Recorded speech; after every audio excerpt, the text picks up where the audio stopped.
It's about 23 miles long, and we're standing on about 500 feet of ice right here.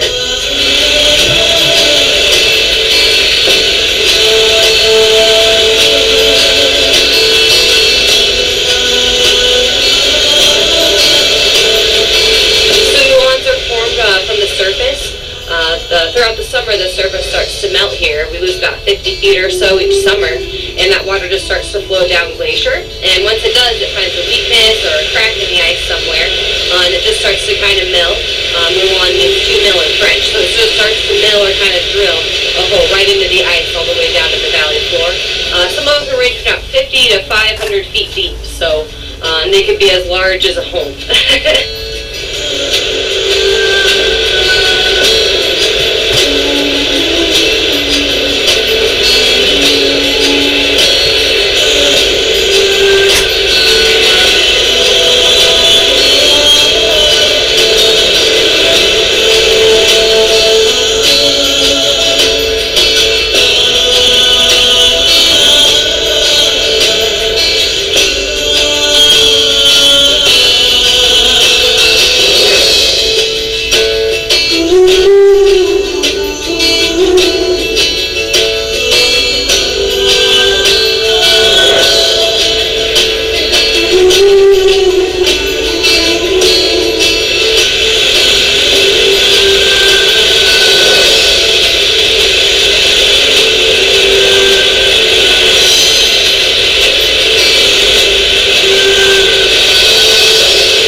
Skagway. First season working on the ice, and it's been a wonderful experience. I'd love to do it again.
puppies for everyone to meet and do a little talk, introduce myself while everyone meets the puppies and gets to cuddle with them.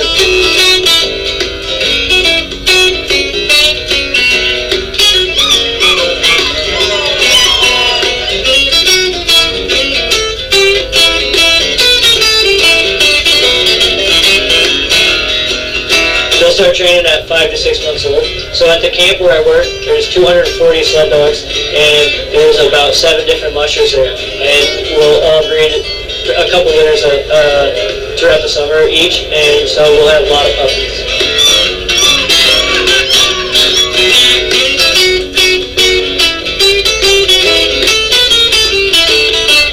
Iditarod is the longest sled dog race there is. It's a little over 1,100 miles long. And my grandfather is the founder of the Iditarod. He started the race in 1973. And so I'm proud to carry on the family tradition of running in the race. My grandpa ran in the Iditarod 19 times. My dad 14. And now me and my older and younger brother Robert running the Iditarod as well. Iditarod can be a very difficult race to run. You know, I've seen temperatures 50, 60 below zero in the race. So it's can be very challenging, sleep deprivation, and just the course as well. You know, not all the time we're running over snow and we're going over ice and bare ground, and sometimes it's hard to maneuver the sleds. And, The dogs have a lot of power, and sometimes it's just hard to hang on to the sled when you're going over rough terrain.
As we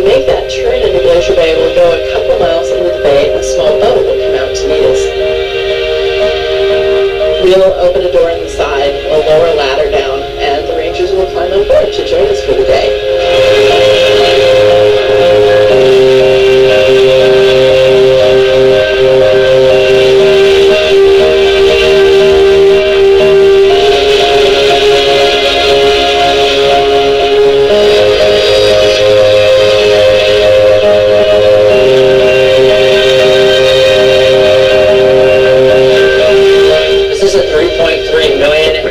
Wilderness area that adjoins 3 other national park areas across our international boundary. So we're actually in one of the most remote places you can reach on Earth.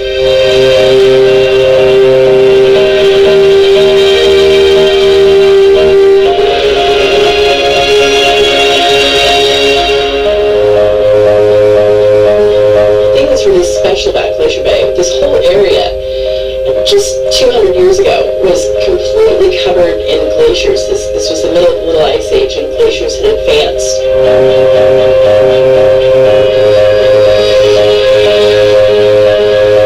The Little Ice Age began actually around the year 1300 and went on for centuries, and it reached its apex in the 18th century, right around the year 1750.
Beautiful glacier. It starts way up in the mountains at about 12 or 13,000 feet, and it's about 17 miles long. It moves about 10 feet a day, and so a glacier moving 10 feet a day, it means that 10 feet of ice is coming down, and 10 feet of ice is calving off, theoretically.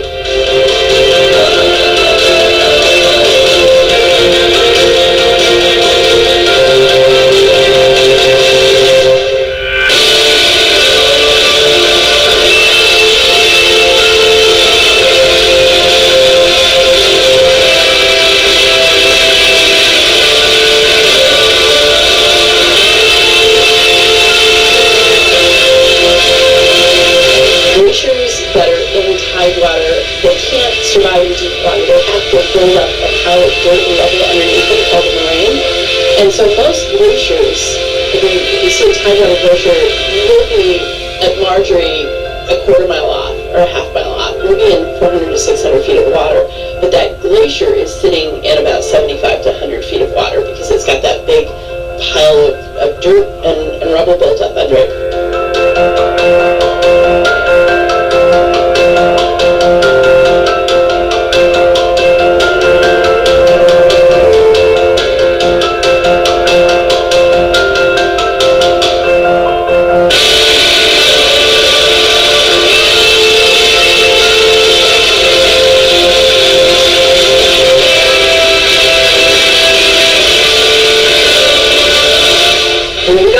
Glacier, we were also able to see a little bit of the Grand Pacific Glacier. The Grand Pacific Glacier suffered a landslide years ago, and many folks didn't even know they were looking at not only a glacier, but the glacier which produced this bay. The glacier retreated back about 35 miles when John Muir showed up in the 1870s, and then since then has retreated almost 65 miles back to the end of the bay.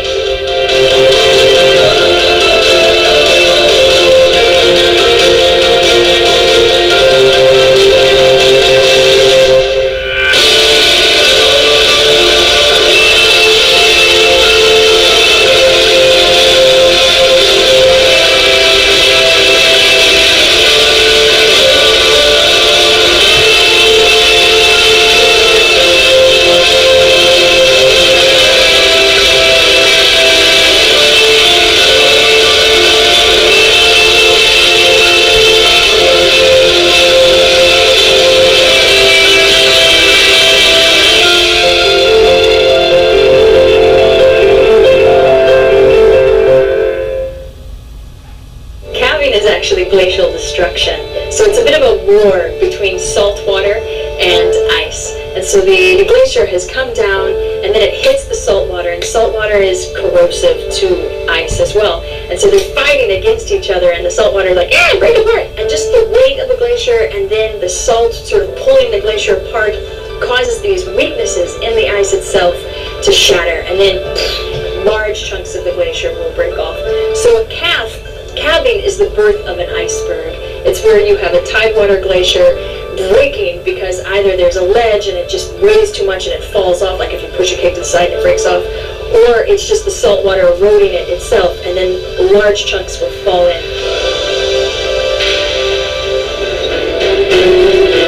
Calving is more than a visual experience. Of course, we've all seen photographs and watched videos of ice falling into the water, but when folks get here and they hear the ice falling into the water, they're often surprised. The sound sometimes reverberates for miles, and many folks are even a little bit startled when they first hear it. It makes an incredible impact. The native peoples here, the Kalinga peoples, who have lived here for many, many centuries, they had a term for calving. They call it white thunder.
which is another just amazing pleasure. It's like looking at a postcard. You just can't, you're looking at it, you can't believe that you're not looking at some spectacular photo that some guy from National Geographic took.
xong rồi bà để đồ của bà ra đi.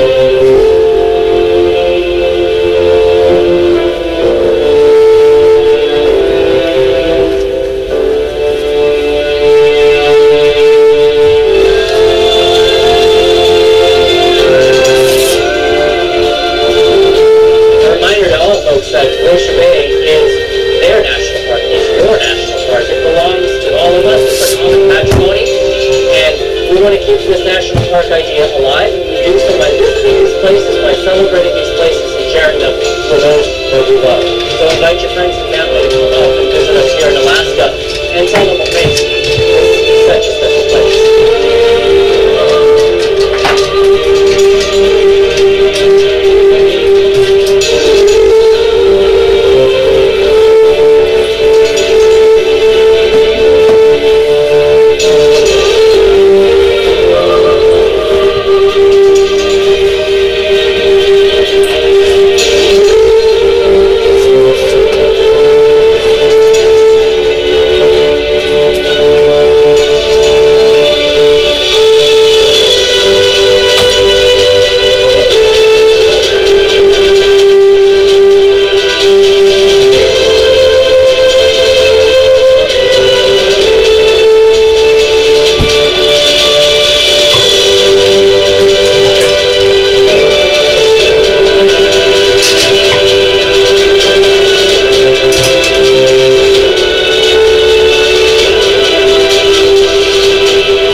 King crab boat that was on season 1 and season 2 of The Deadliest Catch. The Aleutian Ballad is the actual boat that took a 60-foot rogue wave over the side. A lot of people say the best part of this excursion is that you get to have the real fishermen that live their life out on the Bering Sea. And when these guys share, they share from the heart. They tell you stories of trials and tribulations, fascination. We are not tour guides by any means. We are all commercial fishermen. This is an actively fishing commercial boat. Now, it no longer actively fishes in the Bering Sea, but you're going to actually see the equipment that we use when you're out there, the launchers, the crab blocks, the coilers. This boat has the true feel of an Alaska Bering Sea crab boat, as she should, since she actively fished in the Bering Sea for 26 years.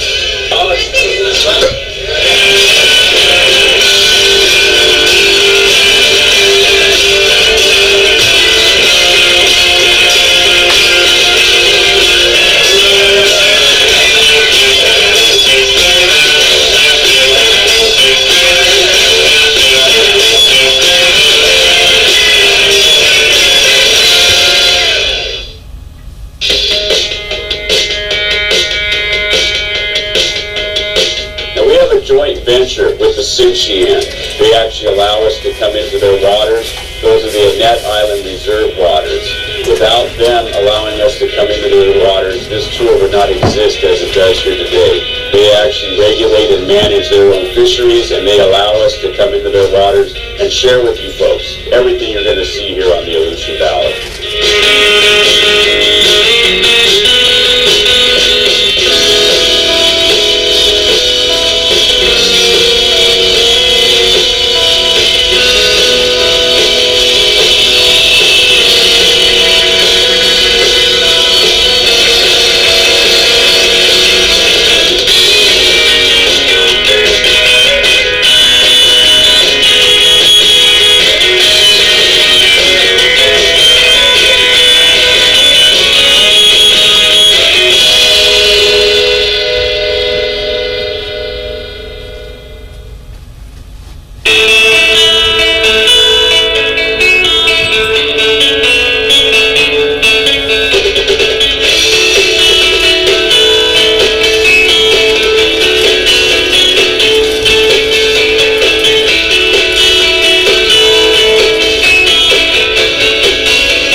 grandkids to grandma and grandpa, you know, from the kids all the way up. It's something that's enjoyable for everybody. You know, they get to see not only what lives above the water, but what lives below. We do fill in the blanks of that TV show. Everybody that works on the boat, as far as the men, they live that life. They're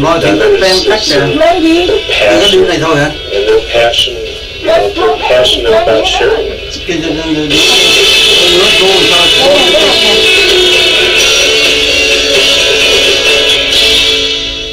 Đây nè, cái này nè, lấy ra đi, gắn trong đó rồi nhé. Cái xô cho người ta chứ nào.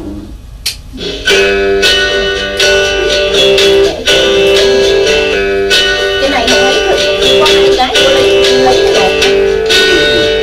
Có 2 cái, cái này gắn trong đó rồi đó.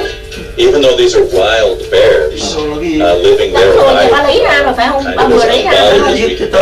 partly that's because of the sort of gentle way that we treat them, or we try not to interfere with them. I like the way that we have these creatures up above, and so we're not right in their area where they eat.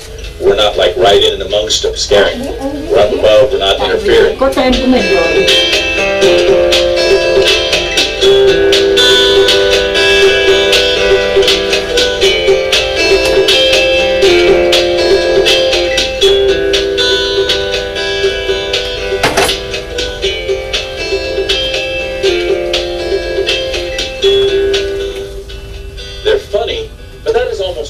Because people tend to think they're toys or they're goofy or something because they're sort of lerpy, you know, kind of walking around. But they're very effective predators. Very fast, very fierce if they have to be.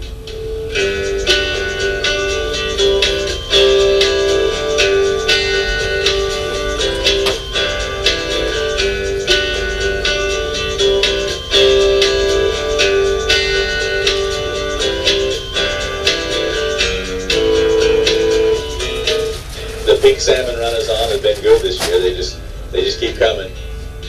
That's the end of their life. It's sad in a way, but at least those fish got to sort of fulfill the measure of their creation.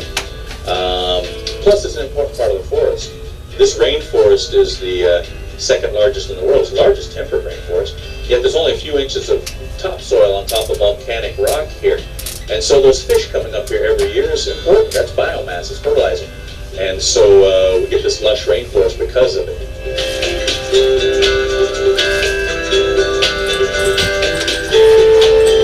But I keep being drawn back here. I like Alaska. It really is a frontier. One of the deals with these animals, even these cities here, you just get a few minutes out of town. There's so many animals, and they're not afraid of you. I suspect it was like that down in the States a few hundred years ago.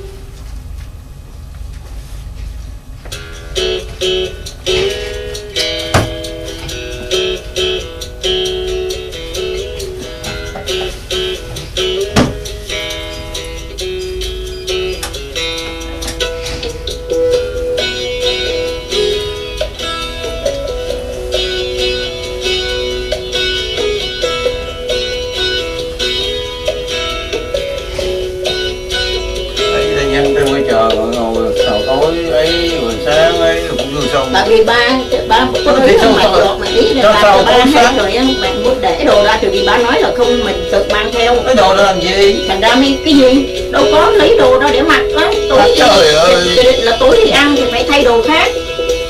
Thành ra thôi, thành ra mới không ấy, chứ nếu mà nói từ hồi nãy mà để đồ cho nó ấy thì mình đâu có xếp lại đâu. Qua giờ sáng thì nay sáng như xong. Tại vì nói bây giờ từ last minute mới kêu là để đồ đưa cho nó.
ba hết đâu rồi, còn một cái nữa đâu rồi, để vô cái ấy của mẹ này.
County to inland waters of Juneau, Alaska in search of whales, sea lions, seals, eagles, and lots of other wonderful wildlife.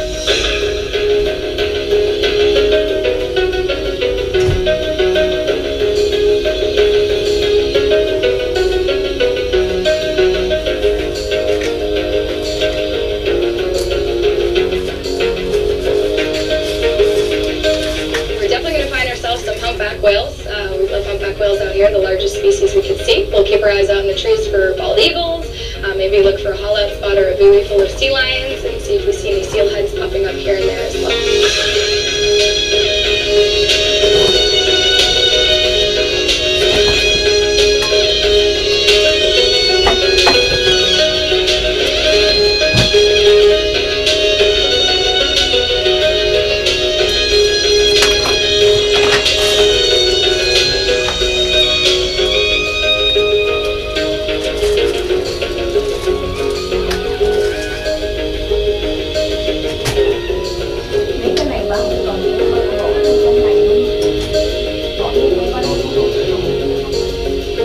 Thôi ba đi lên thì mẹ không đi đâu.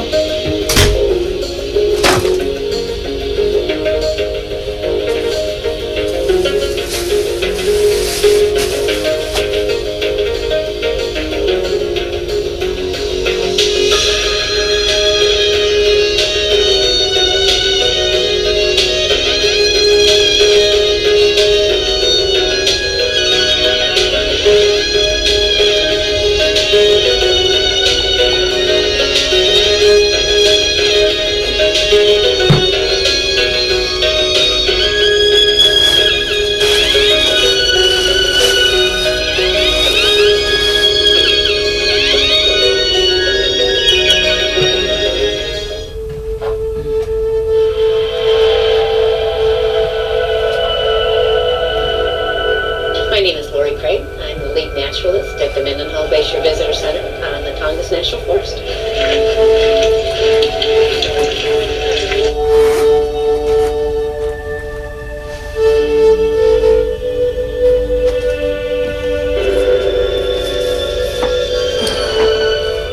most important thing about what this ice does, though, is it brings fresh water into a system that needs it for so many things. Many times people will look at the Nugget Falls behind me and say, oh, you should be drinking that, or oh, you should be using that for hydroelectric power. A plant was created in it 100 years ago for hydroelectric power, but it was too cold and didn't quite do what we needed it to do at the time. But it's beautiful, and we can enjoy things just for the beauty that they provide us.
people are able to fly into the airport and drive all of 10 miles and see something so magnificent that you are not able to see in other parts of this country.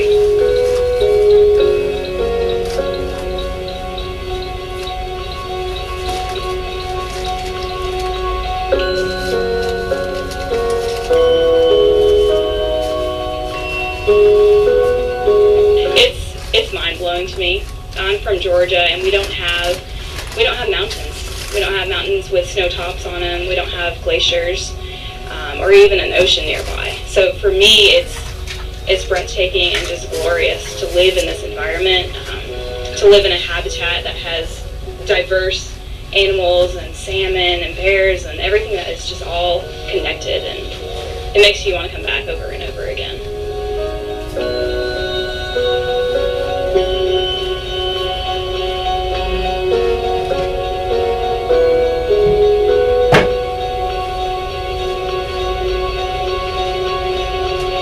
Just growing up, I'd always dreamt of working in some type of national forest or a national park where I can talk to visitors and just express my passion for wildlife and for just different habitats and ecosystems. So I came here just out of chance and out of luck as an intern, and I was graciously invited to come back again.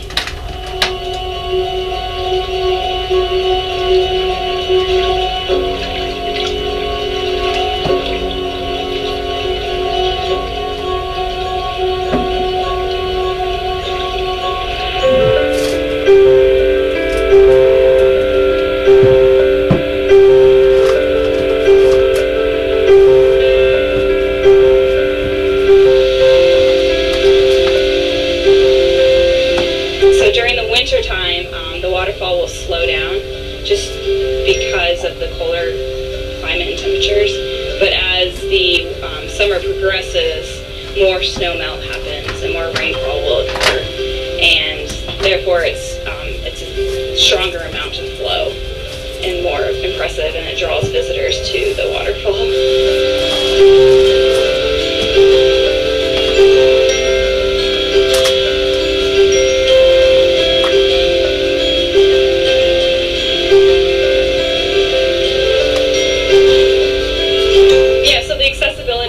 About Juneau is why I enjoy coming back here. You're able to bike for 30 minutes and go to an ocean. You're able to walk 5 minutes and climb a mountain. And there's just so much recreation and so much natural wonder here.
while everyone meets the puppies and gets to cuddle with them.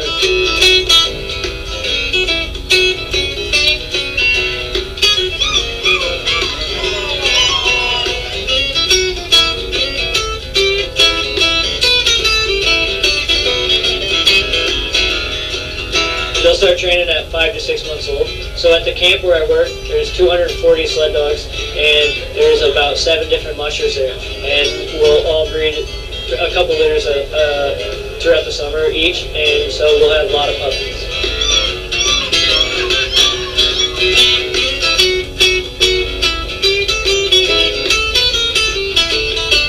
Iditarod is the longest sled dog race there is. It's a little over 1,100 miles long. And my grandfather is the founder of the Iditarod. He started the race in 1973, and so I'm proud to carry on the family tradition of running in the race. My grandpa ran in the Iditarod 19 times, my dad 14, and now me and my older and younger brother Robert run in the Iditarod as well. Iditarod can be a very difficult race to run. You know, I've seen temperatures 50, 60 below zero in the race. So it's can be very challenging, sleep deprivation, and just the course as well. You know, not all the time we're running over snow and we're going over ice and bare ground, and sometimes it's hard to maneuver the sleds. And, the dogs have a lot of power, and sometimes it's just hard to hang on to the sled when you're going over rough terrain.